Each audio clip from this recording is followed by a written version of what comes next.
Welcome to Castles to Cauldrons, where every journey starts with a little bit of magic. Welcome to episode 19 of Castles to Cauldrons. I'm your host, Jason Davis. I'm here with Rachel, Micah, and Terry, and we're joined today by Taylor. Once again, we are glad to have you back, Taylor. Thank you for having me. Appreciate it. I'm excited to be back with you guys. We're going to talk a little bit of runDisney with her later. She did her first runDisney race a couple of weeks ago. Almost a month ago, right? Just over a month. Yeah. Yep. End of February. First, we got a few little tidbits of news that we want to touch on. First one is pretty big. Today is 70 days until Epic Universe, the day we're recording this, until Epic Universe opens. And the one-day ticket sales went online only for June 1st and beyond. They're a little pricey. They started at 160, if I remember right. And they were going all the way up to 190. Yeah, I was looking at some dates in the middle of June, and it's like 185 a person for those dates. Yeah, July was looking like 190 in the middle of July per person. I think it's going to be worth it, no matter what. Taylor, you have an annual pass too, right, to Universal? Yes, I do. So we can get our tickets for like, I think it was like 70, 80 bucks when I bought mine. Yeah, it was definitely a whole lot less. Other than that, there hasn't been really much of Epic Universe happenings. They've done team member previews for the past couple of weeks, so they're fixing to start on team member and friends. I want to say next week is what I saw, and it looks like they're all having fun. We're hearing a bunch of stuff though from Monsters Unchained. Have y'all listened to any of that stuff going on with that? No, I'm trying to not see as much because I want it to be a little bit of a surprise whenever I finally get to go. What I'm saying is that the Monsters Unchained ride is like the best ride, not just the park, but possibly Orlando. So that's really cool for me. That's one of the rides I'm super excited to see. What exactly does this ride entail? The monsters, the Universal monsters. No, I mean, like, is it like a... It's a Kuka on? You went on Hogwarts out there in Hollywood, right? Yeah. Mm-hmm. So it's the same ride mechanism. Okay. And then you're going to go through and all the monsters are trying to get released from... It's Frankenstein's like great granddaughter, and she's doing all the experiments on the monsters. So you get caught up in all that. That's what I'm most excited. Definitely. I love Forbidden Journey. I know that so many people get really motion sick on that ride, but it's my favorite Islands of Adventure. So to be able to have something like that in Dark Universe is going to be really cool. It's also one of my favorite rides. I love that ride. I have never been on it because I will throw up. We'll go over to West Coast for a few seconds. Disneyland released a few things about the 70th anniversary. I know we talked a little bit last time, and it's not a lot. The biggest news coming from it is that Toy Story Midway Mania will be getting overlay. When they first brought this ride out, they said, hey, we're going to bring out overlays all the time. And I think this is only the second or third one they've done. They did one for Toy Story 3. I think, or Toy Story 4, and you get this one now. Coco's joining Small World, and then Duffy and Shelley May are coming over to Disneyland, probably to sell merchandise. And then all the characters are getting what I consider very ugly costumes. Agree, disagree? Just because they look like they're from the 90s doesn't mean that they're ugly. We're just reusing the old styles. They just designed them for 90s night and said, hey, these look good for the 70th too. But everyone's doing 90s throwback now, so I wonder if like they're trying to cash in on that. I'm sure. What is the 70th anniversary like color? Platinum. It's platinum? Yeah. So like you're talking like a wedding? Yeah. Like a wedding anniversary? Because they did diamonds for the 60th and went all out on it. So why didn't you just do platinum all over Disneyland instead of these rainbow colors? Platinum looks like silver. Yeah, I was going to say, it would be hard to differentiate platinum from silver, and then it might look too like space-themed, astronaut-y. Like Tomorrowland. Then you do an overhaul for Tomorrowland. Well, that could work. The 75th anniversary is diamond white. See, I think 75 will be a bigger deal. I Because it's do just too. a better number. Because they celebrate big for the 50th, they're going to celebrate big for the 75th. But it's just like I don't like any of the decorations. It looks like giant cookies, which might be what they're trying to go for. I saw that. So Disneyland's going to have where the Christmas tree goes. It's going to have Mickey and Minnie, the classic Mickey and Minnie with a 70th sign. There's going to be one outside the Flower Fountain in downtown Disney with Ariel and Flounder. There's going to be a huge eyesore of a castle-looking thing in the Esplanade, and then they're still putting a 70th cookie thing in front of the train station. A medallion. Yeah. Is that the word? No, we need to call it a cookie. It's a cookie. It just needs to be a cookie. A big cookie. How much you want to bet they're going to sell sugar cookies that are decorated like this? Oh, 100%. Yeah. I would probably eat it because it looks good. The sign looks good, like I would eat it. A giant one. What about merch? What do y'all think about these merches? Well, I like the magic band. I do see that. I think that's cool. The black with like the iridescent rainbow, like, yeah, I'm not like a huge fan. I do like the picture they took for it because it's like they put the bubbles in front, so the bubbles have that same coloring of everything they have. So maybe they're trying to get that bubble look. Almost like a you remember when that trend was going around for people's hair and they did the oil slick hair, like where it was like that dark color, like with that. That's kind of what that looks like. Is almost like that oil slick sheen to it. I could see that. That's kind of what it looks like, especially with that bubble in the front, like where they're trying to pull off those colors. That's kind of what it looks like. I want to see the back of the Spirit jersey. It just says Disneyland Resort. It does. Yeah. It's cute, but usually they do all the rainbow stuff in June for Pride, and that's kind of what it is pulling a little bit, is kind of like in that same line as like a lot of the Pride merch that they do. It's pretty. I like it. I will say they didn't have a lot of cute jerseys when I was there. I wish they would have had this one out because the one I got was pink and it's like gold. It's very loud. My gaudy, I guess, might be, but it's not gaudy, but it's a bit more than I normally wear. But it was the cutest one they had. But I feel like these, like you said, I like the like rainbow colors on the back more than I like something that's like shiny or sparkly or something like that. Yeah. And it looks like it is glittery. I mean, you can't zoom in on the picture really, but it looks like the Disneyland looks like it has like the glitter to it. I do like that it's a whole lot different from any of the merch we've seen at Disney World, because that was my biggest complaint when I went to Disneyland last year is I have all of this at Disney World just with different words on it. So I like that it sets itself apart. Same thing I thought when I was there. I was like, oh, because I've always liked the Disneyland lettering better than the Disney World. I just thought it looks better. But like you said, I was hoping that they would have more of a variety of things that you couldn't get on the East Coast. But a lot of it is just the same stuff with a different name. Besides the merch, I like the ticket offer that they have going out. Yes. Either like a 3-day ticket, like a 3-day base ticket for $360, or a 4-day base ticket for $400. So you can get in the park for as little as $100 a day. I don't think that's a bad deal. No. And you don't they have an expiration, but you don't have to use them within the time frame of usual tickets, right? It says will go on sale March 11th for visitation between May 16th and August 14th, 2025. So you don't, if I remember reading it right, you don't have to actually use, like the first day of use, you don't use it and have 5 days to use the whole thing. You can use it all summer and come back and see it. So I think that's cool. So you're saying it's non-consecutive days. Right. Right. Gotcha. Which makes sense. Yeah, tickets may be used on non-consecutive days. That makes sense if more residents go there, I feel like, than where Florida's more of a vacation spot. So you're there for consecutive days. But Disneyland is more like, let's go on the weekend or let's take a Thursday and take the kids kind of situation. And to go all summer, like you said, for 4 days for $400 is not bad. And you can upgrade it. You can upgrade it to a park hopper if you wanted to. But no, I think that's a great price. Mm-hmm.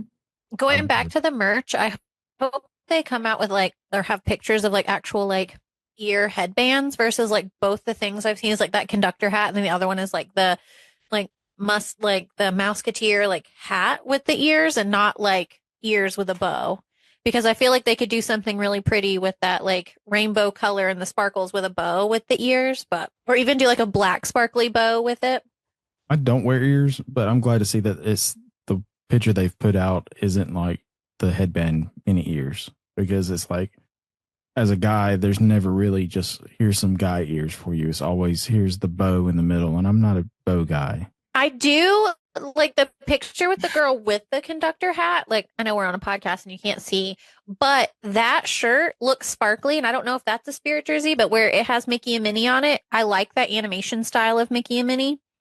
Yes. And I like that shirt. I like that color. Yeah, I don't think it's a varsity jersey. I think you're right. I think it's just like a crew neck. Yeah, I think like a crew neck. And I really like it. And it looks like it's almost sparkly on it. And I like and it looks like Mickey and Minnie are embroidered on it, possibly. And I love that. 90s vibes. Like that has like 1995. Your grandparents took you somewhere and you got a sweatshirt from that place, and it's got the big graphic on the front of wherever you went. Nothing subtle. It's the Mickey and Minnie of when Disney World's castle was a pink cake. We don't talk about That's that. the same kind of graphic.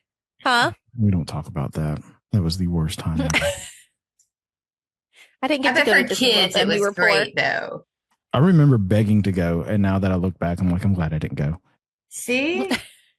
I will go back to the parks a little bit. I am excited to see how they light the park up at night. If they're going to light with a bunch of colors and whatnot.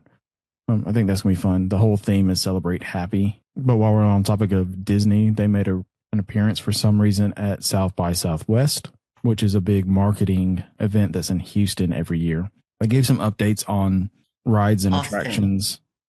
It's in Austin. Sorry. It's in Texas. That's all that matters. I'm just glad I get to correct you on something Disney related because I never get to do that. So Disney announced some of I won't say announce, but they talked about upcoming attractions and where they at in the process. Big announcement that we got a date with is Smuggler's Run. They're going to bring in a new Mando and Grogu ride for it starting Memorial Day weekend of next year. I do have a question about this. Is it going to be like Star Tours where you could get the old storyline, or is it just going to be the like Mandalorian Grogu storyline for a certain period of time? I think it's going to be a certain period of time, and then it'll be rotated. You will visit. So the current Smuggler's Run ride is you going to basically one planet and hijacking the coaxium crystals, however you say it. And this one, they said you're going to visit like Tatooine, the Death Star ruins around the moon of Endor, and there was one other location I can't remember off the top of my head. So I like that you're seeing new places on top of this. I just don't know why it's going to take a year and a half to debut.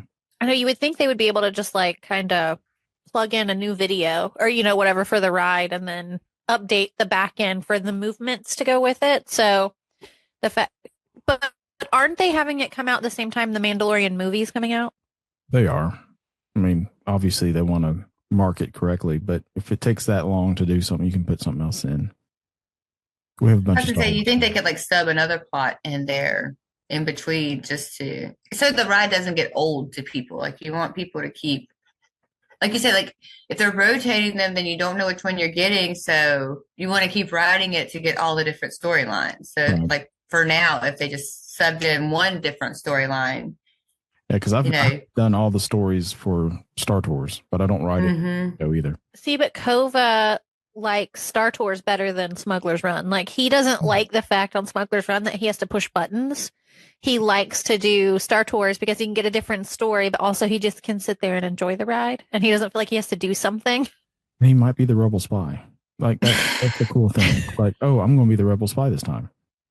I was behind a kid last time in Smuggler's Run. And so I was in the back, the engineer, which means he was in the center. So he was a gunner. Is that what they call him? Mm-hmm. And he was very overwhelmed and panicked. Like if he didn't do it, we were really going to be in trouble. Like, and he kept looking at his mom, like, so I can understand like how a little kid would be like, this is a lot of pressure on me, right? Doesn't feel like a ride. Like it's so realistic that they feel overwhelmed. So I could see Popa was a pilot the last time and he came off and he's like, I did such a bad job flying. I didn't like that. I couldn't reach things. And I was like, they should not have put him up there. He wanted to, but then once he did it, he was like, I didn't like that at all. I didn't want to be in charge. I've often wondered why cast members don't kind of cherry pick who goes where. Well, it really doesn't matter. Or the kid asks, the ride's going to end the same way. You want the kid to enjoy the ride, so just like, hey, do you want to drive? And if the kid's like, no, then like, okay, well, we'll put an adult up there or something. I've never been on it because I get so sick. I get so sick. I'll never be on it. Because you don't do Star Tours either, right? I've done Star Tours like once or twice, and while I'm on it, last time I was on it, I'm like, this is a huge mistake, and I was pretty sick when I got off. So I couldn't tell you. Is it the glasses? Because I was like, I even took off the glasses and I try to stare at one thing, and it's like like it's moving, right? But like I try to stare at one thing, and is it the lack of airflow in those little pods for Star Tours? I don't get motion sickness, but if it starts getting too warm, I do start queasy. I mean, it could be like a mixture of things, like the movement, the screen. Like my husband's the same way. He says Ratatouille and the Mickey and Minnie's Runaway are for him. Besides the teacups, he's like, those are the two words. He's like, I'll never go on Ratatouille again. He's like, he took his glasses off. He's like, I've never felt more sick after a ride anywhere I've ever been than after that ride. So he won't do that one anymore. Yeah. I can't do the kitchen scene in Ratatouille. Yeah, exactly. And the Runaway Railroad, I can't do like the falling scene, like the waterfall scene. I like literally, I look down and I see the floor vent. And that's what I focus on while I'm going to tell him that next. I'm like, find the floor vent. Just look at the floor vent the whole time. That's what I did. Can your husband do Cosmic Rewind? He doesn't like it. He told me, he's like, after you did Harry Potter and Universal, he's like, you need to do Cosmic Rewind, because if you like that, then you'll like Cosmic Rewind a lot better. Because when he came off of it, he was like, it's fun, but if I don't ever go on it again, I won't be heartbroken. Taylor, have you been in the park since Cosmic went regular standby? I have not. No, I'm nervous for it. I watched the wait times the entire first day, and it was okay, but I don't know how I feel about it. I honestly didn't mind the virtual queue. I know that's a really unpopular opinion for a lot of people, but it guaranteed that you didn't have to wait more than like 45 minutes every time. So I don't care. I'll get up at 7 a.m. for that. Well, back to Star Wars. Galaxy's Edge said that they will be getting the BDX droids, which were made famous from the Last Jedi game series that Rachel also loves to play. That's cool because the 3 of the droids are Huey, Dewey, and Louie, and then they've introduced, I think they call him Donald, or maybe Don or something like that, because it's blue and then the color of the nephews. And then one with one of the little aliens that fixes droids. So they're going to be coming to Disneyland for a little bit this summer. They're also going to Tokyo and Paris. Going over to Monsters Land, they gave us our first look at the ride system, which was pretty cool. This is going to be the first suspension and first vertical roller coaster for Disney. So that's a pretty big deal. You're going to get in the ride and then the kind of like an Omni Mover type situation where you just kind of step in and then you'll go up into the air and turn and then they'll launch you out. That to me looks scary though, because I don't like drop ride type things. So like getting on and then it like taking you up and over. I don't know. I'm going to ride it, but that just kind of looks kind of scary. Which they said in this presentation, they wanted you to have the feeling that you were a door. And I'm like, okay. Right, like you're being, in the movie, it shoots up pretty quick, so. Yeah, this is Disney. It's probably going to shoot up at like 2 miles an hour. So it'll be going up for 10 minutes and the rise will be 30 seconds. You mean it's not going to be like Tower of Terror? More than Tron? Yeah, like I hope it's longer than Tron. But I'll take some Dramamine and I'll go on it. Yeah. I'll go on it. I won't make it a point to go on every time I go. If it's a good coaster, it's a good coaster. It looks cool. It doesn't look long though. Like when you look at because they kind of showed what the inside of the show building will be and kind of what the track is. It doesn't look super long. So it is kind of, in my opinion, giving like that Tron vibe of being a shorter roller coaster. Do you think it'll have a virtual queue? Yeah. It will probably be $40 for the Lightning Lane single pass. If they even have that by that point, and it's not just Premier Pass. Which I still hold strong to. Speaking of still hold strong to, they have talked about Cars Land also. It's not going so fast. We talked on the last podcast, the permits for demolition of Rivers of America were approved, but they still don't have a ride layout for Cars Land. So I don't see that Rivers, what we were talking about, Rivers closing before Halloween. I mean, it could possibly still, but I don't think we see that until the beginning of the year. Just because they don't have a firm grasp on what they're going to do for this ride yet. Should we ask Taylor's opinion on if she thinks Villains Land's actually going to be a thing or not? Yeah, what's your over/under on Villains Land actually happening? I do really think it's going to happen. I know you guys thought differently from the beginning about this. I'm only seeing that just because I am such a big Universal person, and I know how highly anticipated that Dark Universe is. That's definitely what I'm most excited for to see over there. And I'm not even a monsters person. Me and HHN are not friends. I went once last year. It was not for me, but I'm so excited for that. So I feel like this is really Disney's only way of trying to mirror that and answer that. So I really do think it's going to happen. I don't know what the time frame is going to be. Like, I'm not sitting here holding my breath on it, but I do think it's going to happen for sure. Are we going to get you to HHN in September? Are you going to go I with don't us? know. I mean, if everybody else is going, I guess I'll go. That's kind of I my plan on going. So we Peer can pressure. buddy up. I don't want to go either, and they're making me. We are not making you. I stay Don't on the accept that. sidewalk. I walked in between my friends and I just looked at the back of their head the whole time. So it worked. I didn't get scared. That was the goal. But did I take it all in? No. Terry's going to do the whole, be the first person of our group walking through the house. She's going to be our leader. Terrible leader.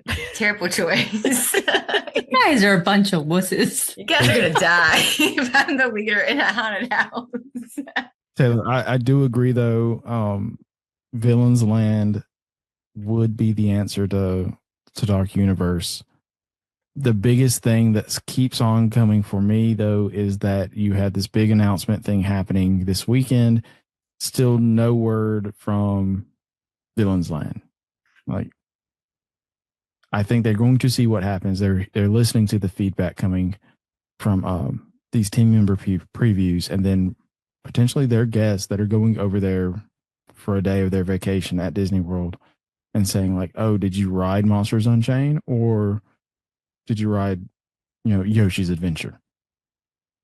So I would like to see Villains Land happen, but I'm still very doubtful that it does. Are you just doubtful because there hasn't really been any news on it? Yes, because look at what we got since Villains Land was announced. What was it, 2022? I think. Yeah, it's been in it, like we've heard about it for a while, and it was officially announced last year. 2 Blue Skies and then the official announcement. But you haven't gotten anything outside of that. Now you have, here's the demo, here's what we're doing to research for Cars Land. Here's what Monsters Coasters is going to look like. Here's what we're doing at Smuggler's Run. Here's what we're doing over at the Latin America land for Animal Kingdom. So you're seeing all this when stuff Zootopia is opening. Like they literally gave us a date for the new Zootopia show. But we don't have anything. We don't even have an idea. We have the villains that are going to be in the land, but that's it. Do you think they have a direction on like the plan of what they want Villains Land to be? Like as far as rides, as far as restaurants, and they want it to be a land of villains. I mean, that's what I'm saying. Like, do you think they're waiting to hear feedback to maybe be like, we need this kind of ride, we need this kind of, because they haven't mentioned anything like in the concept art, the latest concept art. There's the roller coaster you can see in the bottom, but I mean, there's no announcement of a coaster. Yeah. Mm-hmm. Maybe they're second guessing doing it at Magic Kingdom because maybe they want it to be more adult and scary, and it doesn't really have a place at Magic Kingdom for that. I think it needs to be somewhere else anyway. But it also makes sense because you have Fantasyland and over in the shadows is the villains. I think it's going to be a bit before we get any actual detail on it, just because I'm thinking from a marketing perspective, we already know that all of this other stuff is in the works right here, right now. We're getting details. We have dates. They can't just put it all out at once because then the excitement's going to fizzle down. So right now they just have us on our toes and we're sitting back and we're waiting, which from our perspective is hard because people might push their vacations back and wait for all of it to be open by the time that they go and plan that special first visit or whatever it is.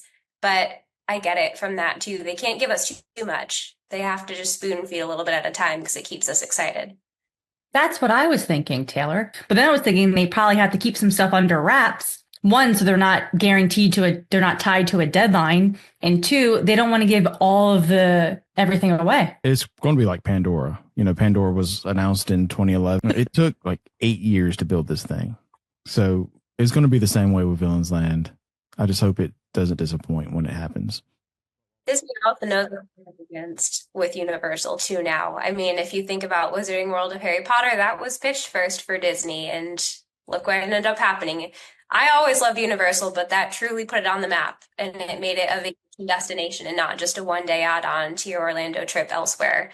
So, I don't know. I don't think that Disney is waiting to see necessarily what happens with Dark Universe because they know. They definitely do. They just can't give us too much too soon. That's what my thought is. See, I also think that if you're ever waiting for Disney to finish a project before you plan your next trip, then you're constantly going to be waiting. Because the one thing about Disney is that they're ever changing all the time. Like there's always something in production. There's always something new.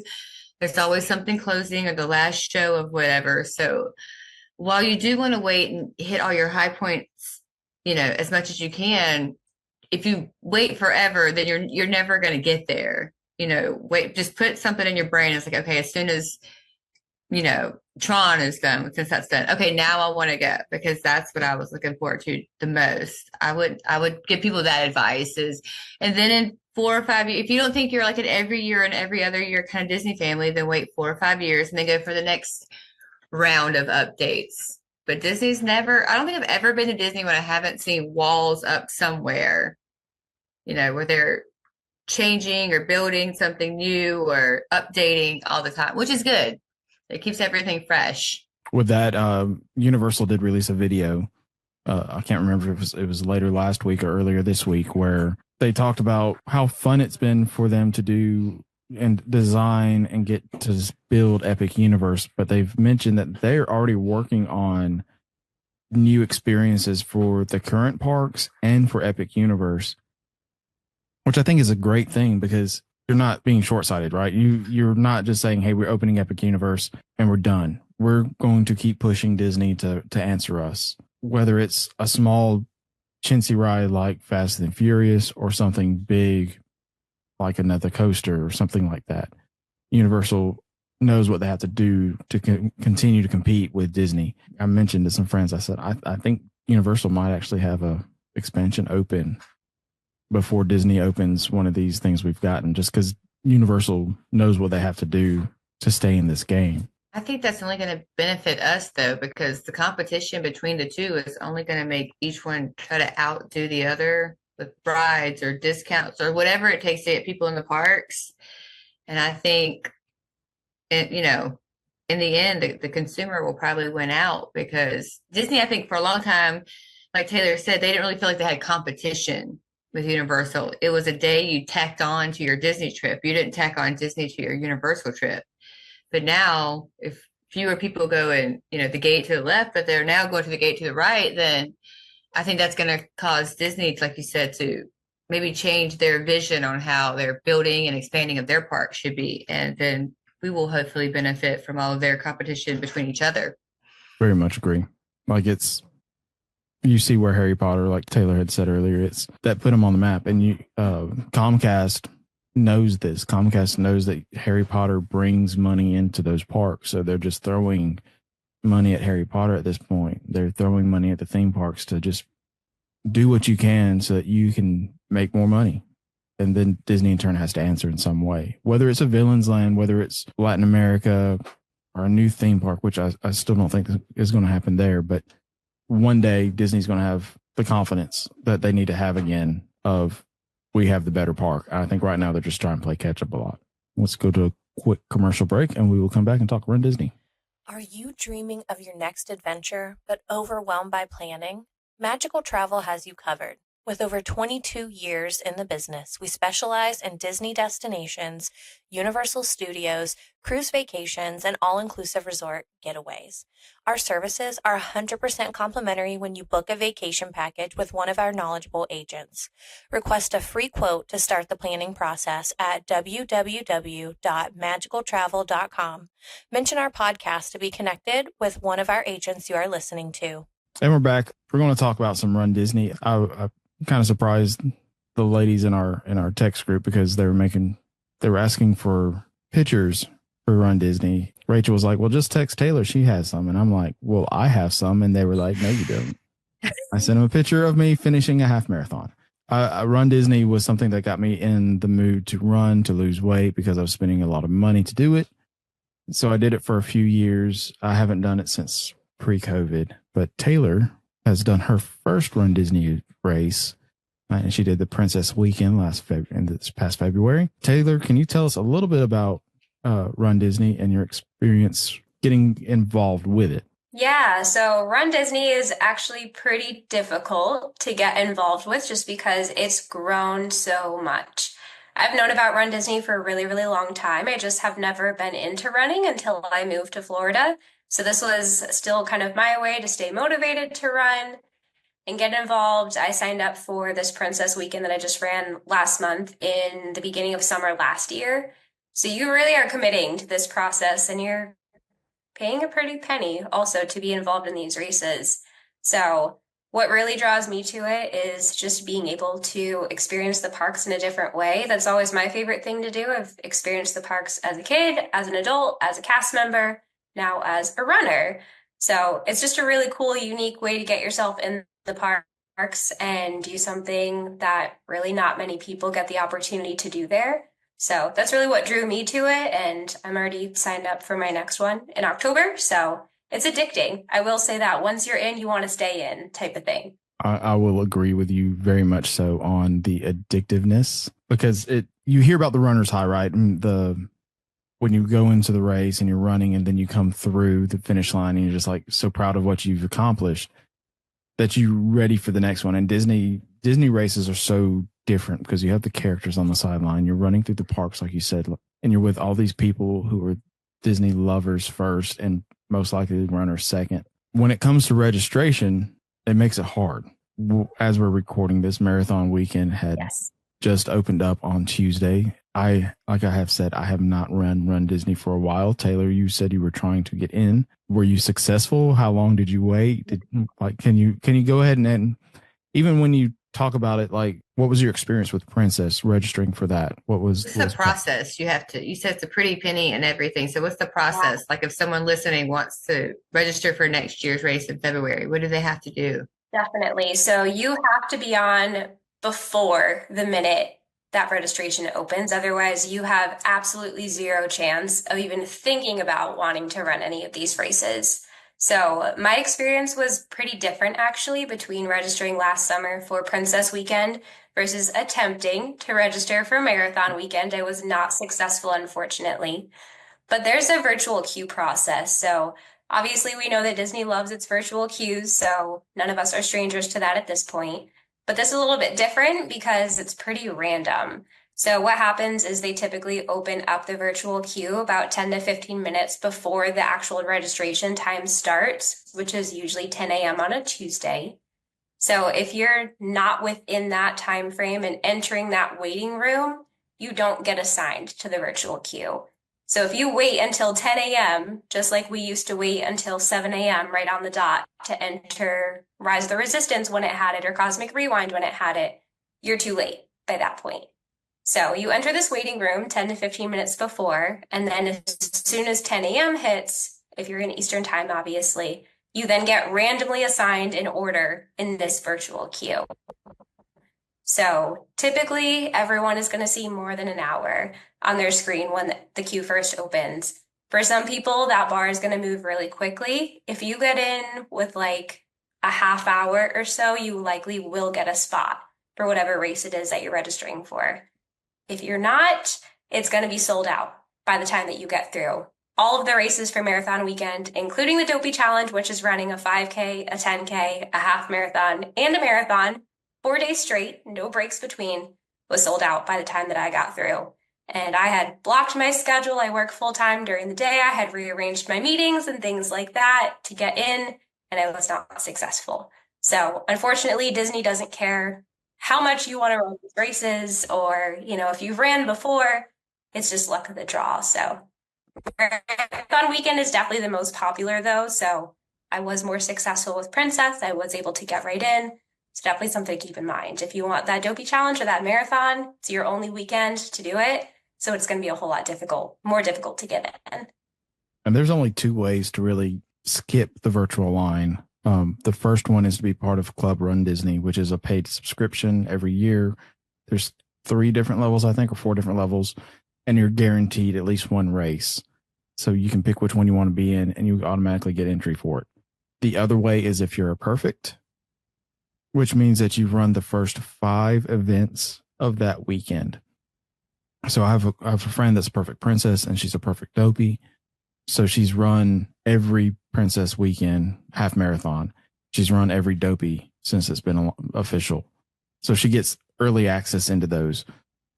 Naturally, right now, you're not going to have anybody perfect because if it's your first time running, because you can't get into a brand new race anymore. All these races are pre-existing. I was a perfect dark side.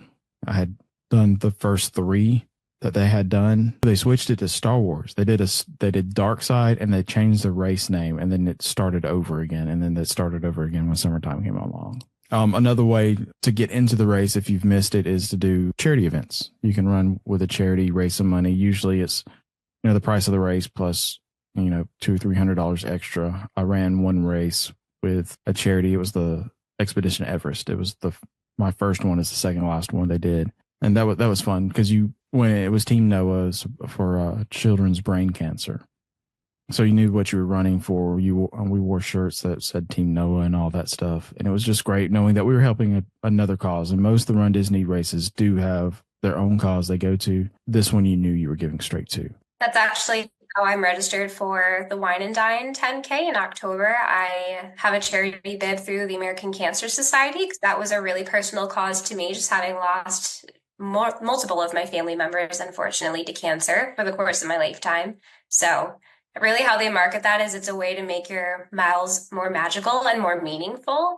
So for me, I wasn't able to register the day that Wine and Dine opened because I hadn't even run Princess yet. So I was like, I don't want to commit to any more of these if this isn't going to be for me. But of course, no shock, really. It was amazing. I wanted to do it again. So I was like, all right, let me think about entering this a different way. And it was really personal for me. And I'm almost at my fundraising goal already. So it's definitely another way to consider entering, especially if you can find a cause that means a lot to you, because it makes it more meaningful and it makes it a whole lot easier to be motivated for fundraising as well. Let's talk about Expo. So when you get down there, what's the Expo like? Packet pickup, everything. Like, it's all this is done at the ESPN Wide World of Sports. Now every hotel has transportation for the weekend to the Wide World of Sports. Back in the day, it used to be select hotels, so you wanted to stay at like French Quarter because they were one of the only ones. But now you get to ESPN no matter what. Can you talk about the experience you had with the Expo, with merchandise, if you walked around the big Expo or anything like that? Yeah, so I did a little bit of research on what the Expo experience would be like, but I will be honest and say that I did not do enough because it was a whole lot more than I could have ever expected. So definitely do your research or come to somebody like myself who's done it before and can guide you through it. The most research that I did was, of course, no shock for me, about how to get all of the merch that I wanted. So if you go to the Expo on the day that it opens, which is usually the Thursday of that race weekend, you do have to enter a virtual queue to be able to get into the whole merch area, which is the Advent Health Arena at ESPN. So I was able to get right on. I think it dropped at 7 a.m. or so. You do have to be within 45 miles of Walt Disney World to be able to enter that queue. So even though I live pretty close, I live in Tampa, I got a hotel the night before. So that way I was close enough to get into the virtual queue because that's how much I wanted to prioritize this Disney Princess merch. So I was able to do that. You get in and you have to grab everything that you want right then and there because it sells out so quick. So depending on what it is that you're looking for, apparel, ornaments, ears, spirit jerseys, they've got it all. And they've got it for just the generic marathon weekend or half marathon weekend, but they've also got it for each of the races specifically. So I ran the 10K, it was Jasmine themed, so I picked up some of the 10K merch, and I also picked up some of just the more generic things for the weekend. But it was chaotic in there, not gonna lie. I was picking up everything in sizes that I thought would fit, and then you just see everybody just park on the floor in the front or the back and go through everything and make your yes, your no, and your maybe pile and hope that you didn't go over whatever budget you may have set for yourself, because at that point, it's too late to even think about it. I will hop in right quick and just say, like, the merchandise for runDisney is so popular because it's not exclusive for the runners. That's the biggest complaint that I've seen in a lot of the Run Disney groups is that they don't prioritize the runners. Anybody can get into the merchandise queue. Anybody can buy just this stuff, and there's really no quantity limits that they actually go by.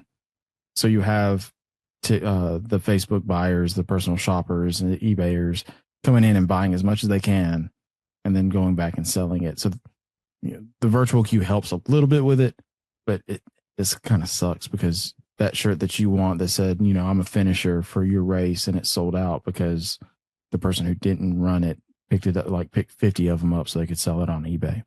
Yeah, it's definitely like the Hunger Games in there, truly. And that's just one of the buildings that you're going into. So with bib pickup, that puts you into a different, really large building that also had some different photo ops with each of like the distances that you could be running. They had characters, of course, themed to each of the races. I think I saw Mushu there because Mulan was the 5K. Of course, Jasmine and Aladdin were there representing the 10K. And that line, I swear, was longer than as an annual pass holder, any line that I've waited in for an attraction thus far in 2025 at Disney World. It is a process. We really went in. I ran the race with some of my girlfriends. We went in thinking we were going to be in and out, and we were about to go rope drop Disney Springs after to get Gideon's. This was like going to the park for at least half of the day. So do prepare for long lines, even though you're not at a theme park. I was saying by the end of our time there that ESPN is my least favorite theme park as a result of that. And that's just 2/3 of your experience because you haven't yet gone into the main expo building, which is where you'll get your t-shirt that you get for registration as well. So it's Disney. They're very strategic. They want you to look at everything. So they separate where you go and pick up your bib from your shirt versus where they have the merch for you. So that expo building was really overwhelming, I will say. I wish that I did that first versus last because there's a lot of people. There's a lot to look at, especially if you're a newer runner like myself. I really wanted to check everything out and get a good look at it and figure out what electrolytes I was going to pick up and what shoes I needed and things like that. So I do wish that I went in when it was a little bit less crowded, or maybe even if I had gone back the next day and done that separately. So definitely prepare for some crowds. It definitely feels like Disney, even though you're not within a theme park. And do more research than I did because I was not expecting any of that, I will definitely say. That expo was always like when I first started doing it, the Disney merch was in the big expo spot. They had just opened the Advent Center. So I only went in there once to pick up my stuff. And it was just a nightmare every time because Disney merch was over there back behind where the t-shirts pickup was. I don't know how it's laid out now, but it was always on the back side. And you had to go through all that stuff and get it. And then, trying to wind through all the vendors and, they have people talking. So like Jeff Galloway, who's like the big Run Disney runner, he comes up and does some speaking. Different health people will come up there and talk. And it's fun. And you get to see what everybody's buying that you might not see it in your house. A lot of the, Disney, not branded, but Disney themed clothes are in there that Bippity Boppity Brooke is a big Run Disney person, and she's in the expo now. So it's good to see those type of things where you can get not official Disney stuff, but still Disney. Yeah, it was really cool experience, but it was very cool for sure. I'd have a question or a couple questions for Taylor. You said it cost a pretty penny. So what is if I've never Googled it, what's the average cost? I don't know if it varies by race or by weekend, or if you don't mind sharing. Yeah, it does vary by race. So the 10K, that's all that I've ever done with Run Disney. It was about $160. If we're thinking of like the Dopey Challenge, that's the most expensive that you'll ever register for because it's 4 races and it's actually 6 medals, not just 4. And that one I want to say is upwards of like $400, $500, $600. So it definitely depends on what you're registering for. The more miles you're running, the more money it's going to cost. Gotcha. And the shorter the distance you're running, the faster it's going to sell out. So if you're wanting to do a 5K, for example, you are, just holding out hope left and right for like weeks, months in advance because it's extremely difficult to get into a 5K because there's no pace requirement for that either. So you could crawl The 5K realistically, walk if you wanted it. to, and you're not going to be taken. Yeah. With the 10K up, there's a pace requirement, and you will get taken off the course if you're not able to maintain that because of the balloon ladies, which I'm sure anyone who's ever heard of runDisney before is familiar with the balloon ladies. They're definitely infamous in their own way. What are the balloon ladies? For anyone that doesn't know. The back of the pack, and they hold the pace requirement, which is usually 16 minutes per mile. So they literally walk around with the Disney balloons that they hold on to, the ones with Mickey inside, different colors, and they're marked that they're walking a 16-minute mile. And if they pass you, that's not good. That means that you're going to get pulled and you're going to be taken off of the course. So people will take their pictures with them at the end. I swear it's like another character meet and greet. Like if you beat the balloon ladies and didn't get swept off of the course, that's a big. So, but 16-minute pace is what's required for the 10K and above. I would get swept off the course so fast. They attach the balloons to me and fly me away. Like, go away. I have personal experience with the balloon ladies. So they actually start at the very end of the corral, the last corral. The time for the runDisney race, while officially starts when the first person crosses the start line, the pace requirements don't start until the last person crosses the start line. So the balloon ladies will hold that 16-minute mile the entire time, but it doesn't start until they actually cross it. My very first full half marathon, if that makes sense, because my first half marathon was actually wine and dine. It was the last one at night, and they had cut the course in half because of a storm at Animal Kingdom. So I ran a half of a half. I was severely overweight and undertrained, and the balloon ladies passed me outside of Animal Kingdom, and they're like, "We are 16-minute miles. Y'all better speed up or not, or you get swept." And they kept going, and they were very nice about it. They try to encourage you and everything. And then the police on the bike, security on the bikes, they come up and they're like, "Hey, y'all need to get going because the bus is right behind you. And if the bus catches up to you, you are in the bus."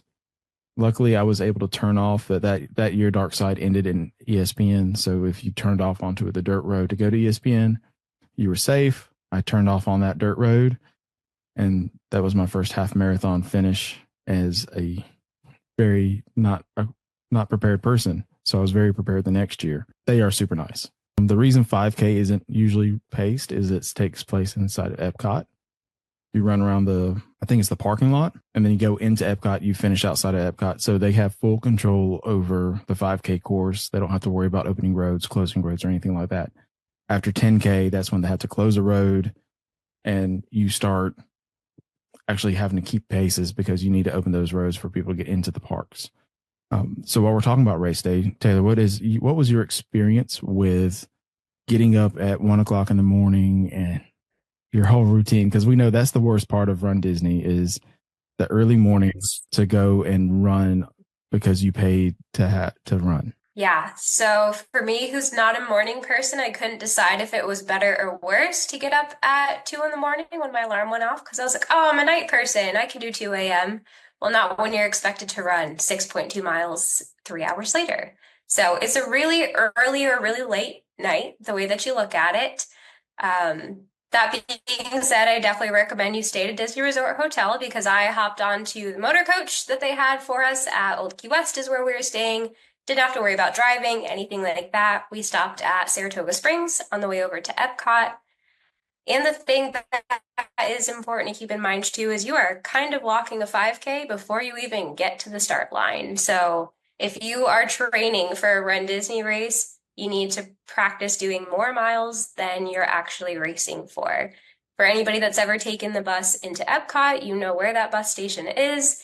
You have to go through security in Epcot, and then you have to walk over to the entirely opposite side of the parking lot. That's where everything starts.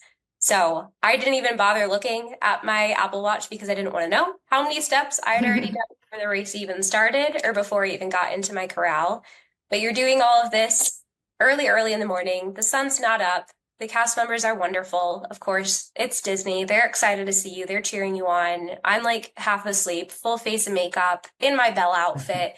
You're making it happen really early in the morning, of course. So that being said, too, it was absolutely freezing.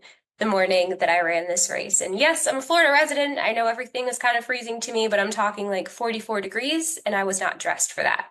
So once again, do more research than I did and wear or bring some shed layers. I was very lucky that a friend of mine gave me some Mylar to go ahead and wear, because Disney gives you Mylar, but at the end of your race to wrap up in, not before it.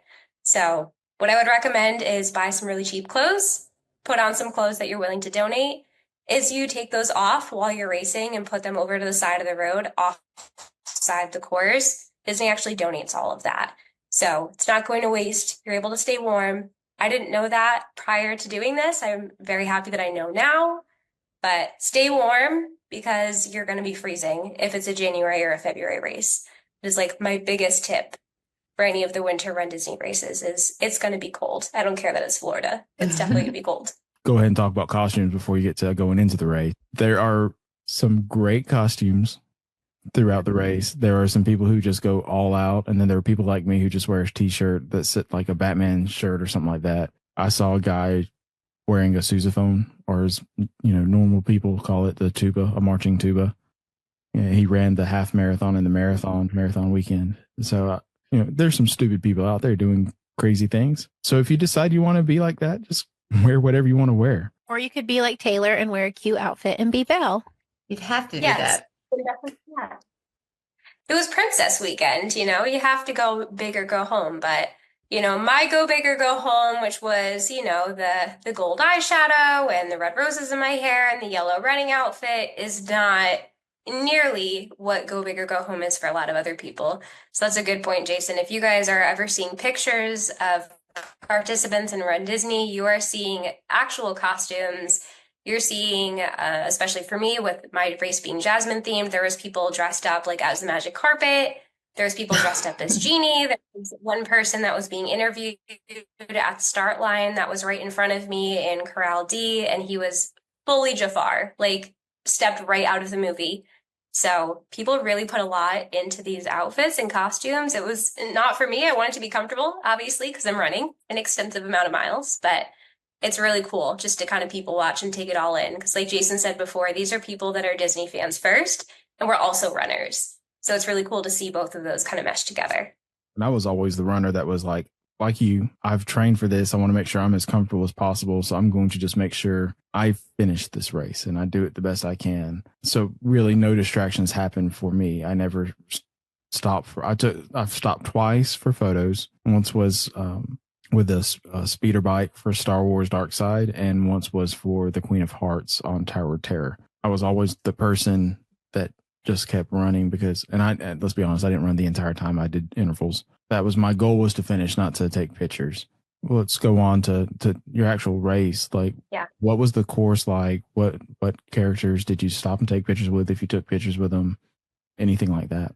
Yeah, K-Race is pretty cool. At least I thought it was. I liked the way that it was set up, because you're starting in the Epcot parking lot like you pretty much are for everything, and then you're actually out on the road. So you're running underneath like the parking entrance to Epcot, but backwards, of course, because you're starting in the parking lot.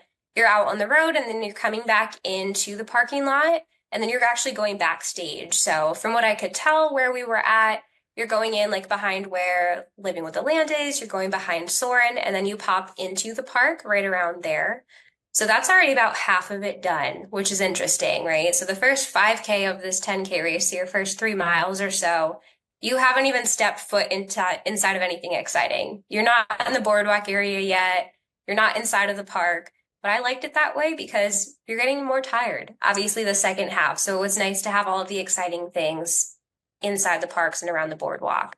There was characters, though, everywhere. I honestly thought there were more characters outside on the road and backstage, which makes sense because there's less exciting things to look at. I, like Jason was saying, I didn't stop and take pictures with any of the characters. I just kind of took pictures of them as I went by. And I really enjoyed the experience with that because they know people are doing that. So I have a picture of the Beast. I have a picture of Belle. Of course, that's my favorite. That's why I dressed as Belle. And they were completely posed for me. I have a picture of some more of the rare characters like Sebastian from The Little Mermaid. I mean, when do you see him? Obviously out for meet and greets. So it was cool, too, that even though I wasn't wanting to get my picture with them, I could get good pictures of them. Now, I did some intervals also, so I was able to kind of stop and get a good picture. It wasn't just, blurry as I went by with my phone up in the air. But that is something to keep in mind, that even if you're not a big character meet and greet person, you can still get really good pictures with them. And I thought that was really cool. I've always heard that the photo pass people and the friends of the characters, this is one of those big weekends. Like, they all fight over these shifts because these are the diehards, and they don't. I mean, we hear about what hug and shove, love and shove in the theme parks when they're getting really long lines, but these are those. But they don't feel like that. You're the one in the hurry. The characters aren't, but they're trying to make it memorable for you, so that when you come back, you like, oh, I really want to do that again. I want to take a picture with the Beast, with Belle, with Sebastian. This is definitely not the race for PRs, for anybody that is just going to run. And of course, they have people that come in first place and second place, and Disney has beautiful trophies that they ship out for the people that actually win. But what was really difficult for me is, even though I was doing interval running, that's the Jeff Galloway method. I'm sure if anybody's familiar with Run Disney, they know who he is, like Jason was saying before. There's a lot of areas where you're just kind of like bottlenecking into the next part of the course. So that being said, not everybody listens to how you're supposed to be running. So you're not supposed to run more than 2 people across. And just like we would drive in the US, you're supposed to stay to the right if you're walking and stay to the left if you're passing or if you're running. Not a single person does any of that, except Not at all. like me, who's trying to be the rule follower on their first Run Disney in-person race. So there were a lot of points where I knew that I could have kept running, or I wasn't ready to break for a walk yet, or I wasn't stopping for a character, and I had to, because there was no way for me to go around and stay on the course. Because if you step off the course, you're risking getting pulled off of the course.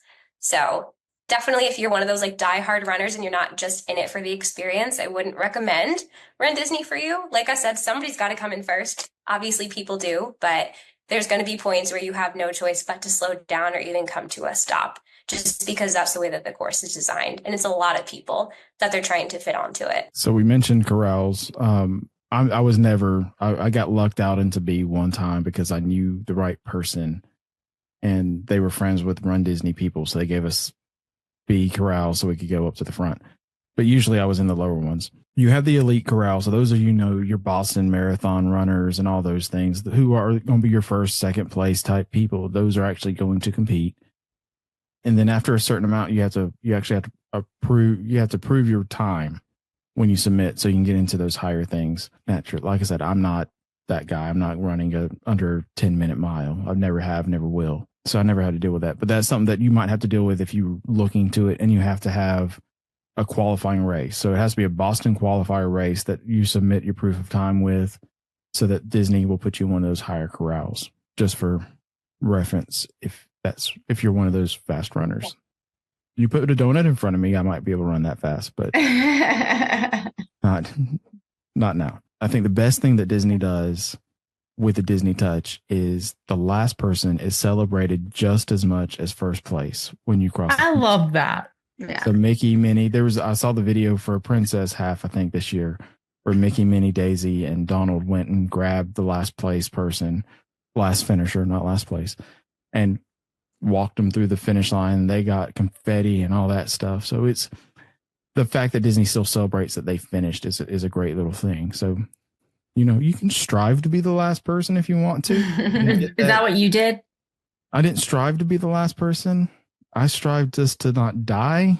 Cool. And they have a whole family reunion area at the finish line as well. So it's pretty overwhelming in the best way possible when you do finish the race, because there's grandstands up that your friends and family can come watch you cross the finish line. Of course, the characters are there depending on what races that you're running. There's photo pass at the end. But there's also just a ton of people giving you things left and right. So, of course, you're going to get your medal for finishing. You're going to get your Mylar, so that way you can warm back up from the 44-degree in the darkness morning like it was for me. And then you're going to get your little snack pack. So you get a bottle of water. You can get Gatorade. They give you a banana, as they do with every single race everywhere. But you also get just a variety of other snacks. There was what was it, like gummy candies in there, and Get the plastic cheese. plastic cheese that everybody raves about. Of course, it's really just salt in a cup, but exactly what you need after you run a race like that. So it's really overwhelming, and that whole area that you exit back out to is near where you start. So one of my friends was waiting for myself and my other friends that were actually in a crowd behind me. So it was cool just to say, hey, where in the parking lot are you? Oh, I'm at, Gamora 304. And I was able to meet up with her, and, she brought me my jacket and things like that. So there's a lot of opportunity for like celebration at the end, which is very on theme with Disney, as we know, but it feels really cool. I love that they include like family members being able to cheer, people on. I think that's just great that they have that opportunity for people. We didn't mention it beforehand, but it is a big party post. It's a big party pre too. They have a DJ up there who's helping you dance, warm up, trying to do different things to make sure you're loose and limber. They're the most porta potties I have ever seen one space is a Run Disney race, and it's lining the whole outside of a corral. And then you go into the runners only area, and there's like 10,000 more porta potties. I'm like, good night. And then naturally you have that stuff on the course. Water, first aid, and snacks are provided on the longer races. I know water's provided on the short races. I don't know about snacks on the 10K. No snacks on the 10K, but we did have water, I believe, at least twice, and first aid was out around miles 2 and 4, I want to say. And then you have a big med tent when you come across the finish line if you need them. And I did need them that time. I barely finished because of fat guy and bad knees. Obviously you're doing it again in October. Do you plan on really going out and trying to do any of these other big races? There's 2 in Disneyland. You have the Halloween one, and then you have Disneyland half marathon. Those are the only 2, and they're only half marathons out there. And then you have 4 here in Florida, right? The summertime Disney World Marathon, Princess, and Wine and Dine, right? Yeah. They also have a virtual series, which I wanted to talk about also, because I had actually done a virtual series back during COVID in 2020. So that was like my true first Run Disney experience, but it wasn't in person, of course. So if you're somebody who's like, yeah, this sounds great, you love the medals, perhaps that's what sold me on the virtual one. I have a Space Mountain themed 5K medal from Run Disney. That's a great way to kind of dip your toes into it, but at your own speed, like literally. So if you wanted to do the 5K, just 1 mile, 3 days in a row, and then submit that to Run Disney, they're still going to send you your medal. So it's a great way to just see if running is for you, or walking if you're doing the 5K, because you can still do that in person. So I would definitely encourage that. You do a virtual summer series, at least through Walt Disney World, and they'll do like a 5K in June, July, and August. So I believe they do one in February now too. It's like the February 14 miler or something like that, which just passed too. And then they do the 12 Days of Christmas. Was a new one they did. Yeah. So that was like 2 miles or something like that for 12 days. Little note, you don't have to submit your mileage to Disney. They still send you the medals. Bethany did it one year. Yeah, you can be on the honor system. We have a lot of the medals. Because I did it for Lion King year because I wanted theirs. I get the attractions year, and I did the 100 year because I liked all the medals, and I bought them, and I went and did my little walk around and everything like that to get them. But yeah, the medals are really nice. I was honestly shocked with how heavy it was and how good the quality was. I've run a handful of other races just in my local area in Tampa, and I was really impressed with those medals. So when I had a Disney one in my hand, I was like, oh my gosh, no wonder I paid $160 for this. Probably cost to make the medal. And not saying that you should do this, but if you do get swept, you do receive your medal still. There are stigmas in the run community of displaying medals you didn't earn. But there are people who do go out there and know they're going to get swept, but they pay the $100 for whatever race just for the medal. They'll get on that bus and go across the finish line and get their medal. So you'll still get something even if you don't really run the race. Yeah. It's really inclusive kind of a vibe. I mean, it's Disney, right? So we wouldn't really expect anything else. Let's just hit right quick on how this affects people who might be going on vacation and didn't realize there's a Run Disney event. When it comes to the 5K, like I said earlier, there's not much you're going to be delayed or anything because they try to focus it around Epcot. but the biggest one being marathon weekend that really puts a hampering in on getting around the parks. How should we plan when there's a Run Disney event? I was there in November and there was a Run Disney event, and it personally didn't affect like our trip. There were signs up that said like if you're doing the Run Disney thing, like this is where the bus picks up. Like they had all that stuff there, but like personally while we were there, it didn't seem more crowded. It didn't affect the things that were going on for us. So I don't know if it's because I wasn't looking for it or trying to see, or we just weren't in the same area as the races were. But thankfully that weekend in November, because what race do they run in November? Is it the Wine and Dine? Yeah. Or yeah. So it must have been that one that we were there in November. And it didn't like affect us at all. Like I think we were kind of getting there in the middle of all of that when we landed and like all the signs were up. But it was nice to see the different things. And I saw people like in the parks with their medals, taking their pictures in front of the castle and doing all that. Like some people had 2 or 3 medals, some people only had 1. And it was kind of fun to see that. And people like in their actual race clothes, like then in the parks afterwards, like, and we were telling those people congratulations because they just ran a race and they did all that. And now they're in the parks walking around and also doing an additional 20,000 steps that day, doing a park day. It definitely is like as in your face or not in your face as you make of it. So I think a lot of that depends on where you stay. So I was staying with friends at Disney's Old Key West Resort, which is in the Disney Springs area. And that's just very much a low-key resort. Definitely one of my new favorites. That was my first time I stayed there. So they had like a little club kind of set up lounge situation for Run Disney. They had photo props out for us. They had obviously all the transportation info set up. So it's there, but it's not in your face, like you're saying, Micah. So I would say it's more so going to impact the people that may be staying off-site or are choosing to drive their own vehicles or rental cars to the parks. I know I had clients that were visiting Walt Disney World during Princess Weekend while I was there, and they were staying off-site because they were visiting friends and family, and I definitely gave them a heads up because I knew that they wanted to do some rope dropping, and I was like, hey, World Drive, which is one of the main roads that goes into Walt Disney World for anybody that drives, it's closed for a lot of it, especially if we're thinking of the half marathon and the marathon. I mean, with the marathon, the parks are open during a lot of that. I mean, if you're in one of those later corrals, you are running through these parks where everybody else is in them and they're watching you. So if you're wanting to rope drop, I would say take Disney transportation if you can, or it may not be happening for you the way that you're thinking about it. So definitely be aware of when those weekends do happen.